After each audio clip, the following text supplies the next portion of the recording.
আসসালামু আলাইকুম, কেমন আছেন সবাই? আলহামদুলিল্লাহ, আপনাদের দোয়ায় অনেক অনেক ভালো আছি। অনেকদিন পরে বিরিয়ানি খাবার মন গেছে, তাই আজকে আমরা 3জন মানুষ, তাই অল্প করে বিরিয়ানি রান্ধবো আর একটি মুরগির গোস্তর ঝাল ঝাল করে কষানি করবো।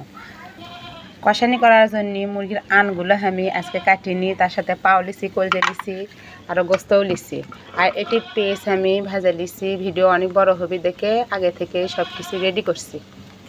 এর মধ্যে পানি যেহেতু ভাজা আছে, এখন এর মধ্যে মশলা পাতি দেবো। খুব অল্প মশলায় রাঁধবো। এর মধ্যে দিচ্ছি শুকনো মরিচের গুঁড়ো, হলদির গুঁড়ো, লবণ, গরম মশলা, আদা রসুন পিসা, কাঁচা করতে পিসা আর জিরে পিসা।